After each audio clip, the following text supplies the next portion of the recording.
111 ஆண்டுகளுக்கு மேலுள்ள ஸ்ரீ சேர்மன் அருணாசல சுவாமி திருக்கோவில் கீழபண்டாரபுரம் வரலாறு.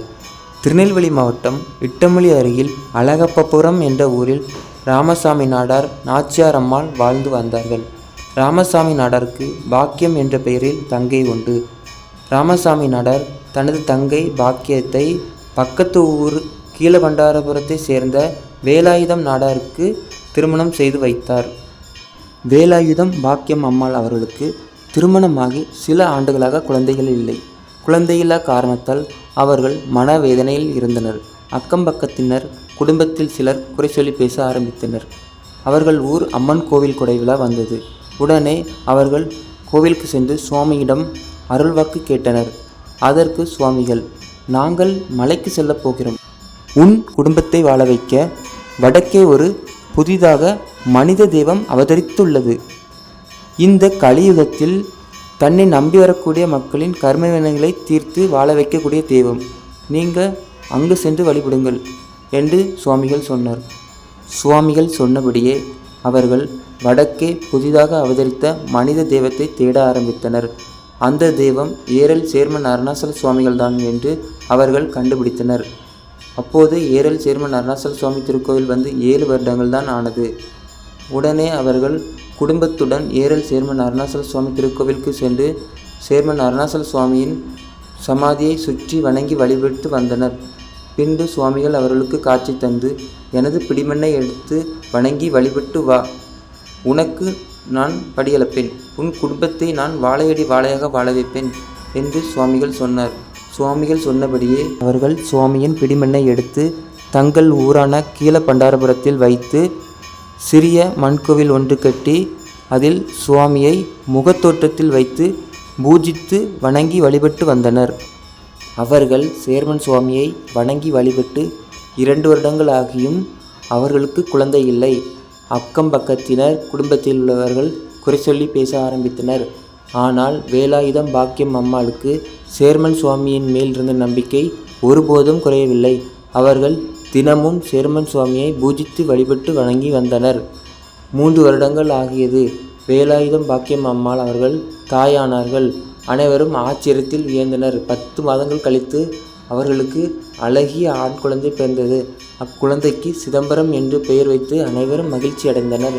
பின்பு சிதம்பரம் வளர்ந்து ஆளாகி அந்த ஊர் மக்களுக்கு நிறைய நன்மைகள் செய்தார். அந்த பகுதியில் வாழும் சிலர் கோவில் பொருட்கள், சிலைகள், வீட்டில் ஆளில்லாத நேரங்களில் திருடுவது, இப்படி திருடுவதை தங்கள் கைத்தொழிலாக வைத்திருந்தனர். ஒரு நாள் சேர்மன் அருணாசல சுவாமியை திருடுவதற்கு முயற்சி செய்தனர். ஆனால் சுவாமிகள் அவர்களுக்கு சரியான பாடம் புகட்டினார். பிறகு அவர்கள் இருந்த இடம் தெரியாமல் அழிந்து போனார்கள். அப்பொழுது அந்த பகுதியில் சேர்மன் அருணாசல சுவாமிகள் அதர்மத்தை அழைத்து தர்மத்தை நிலைநாட்டினார். அந்த பகுதியில் உள்ள அனைத்து மக்களுக்கும் சேர்மன் அருணாசல சுவாமியின் மீதிருந்த பக்தி இன்னும் அதிகமானது. பின்பு அங்குள்ள பக்தர்கள் அனைவர்களும் சேர்ந்து சேர்மன் அருணாசல சுவாமிக்கு 4 புறமும் சுவர் எழுப்பி சிறிய கோவில் ஒன்றை கட்டினார்கள். பின்பு ஆடி தை அமாவாசை திருவிழாவாக கொண்டாடி வந்தனர். ராமசாமி நாடார் கடைசி மகன் துரைசாமி. துரைசாமியின் மனைவி செல்வக்கனி அம்மாள் சேர்மன் அருணாசல சுவாமிகள் அருள்வாக்கு சொல்லி வந்தார்கள். அவர்கள் அருள்வாக்கு சொல்லும்போது சேர்மன் அருணாசல சுவாமிகள் நேரில் வந்தது போல காட்சியளிக்கும். அவர்கள் சொன்ன அருள்வாக்கு அனைத்தும் சொன்ன நேரத்தில் சொன்னபடியே நடந்தன. அதனை பார்த்த அனைவரும் ஆச்சரியத்தில் வியந்தனர். கோவில் எதிரே உள்ள கிணற்றாங்கரையை சுவாமிகள் தாயாராக வணங்கி வரச் சொன்னார். அதன்படி அங்குள்ள பக்தர்கள் அனைவரும் அந்த கிணற்றாங்கரையை சுவாமிகள் தாயார் சிவனடைந்த அம்மாள் ஆலயமாக வணங்கி வழிபட்டனர். அங்கே உள்ள பக்தர்கள் அனைவரும் ஆடித்தை அமாவாசை திருவிழாவிற்கு 8 நாட்கள் விரதம் இருந்து வானமும் மேளமும் முழங்க பாட்டு பாடி சேர்மன் அருணாசல சுவாமிக்கு திருவிழாவை சீரும் சிறப்பாக நடத்தி வந்தனர். பல ஆண்டுகள் கடந்தன. கோவில் பழமையானதை கண்டு கோவிலை இடித்து பெரிய கோயிலாக கட்ட ஆரம்பித்தனர்.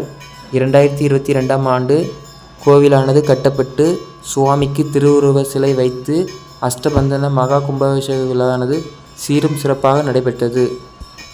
இப்போது சித்திரை வருஷாபிஷேகம், ஆடித்தை அமாவாசை திருவிழா என வருடங்களில் முப்பெரும் திருவிழாவாக கொண்டாடப்பட்டு வருகிறது. ஏரலில் சுவாமிகள் ராஜகோலத்தில் எழுந்தருளில் சிவலிங்கமாக காட்சி தருகிறார்.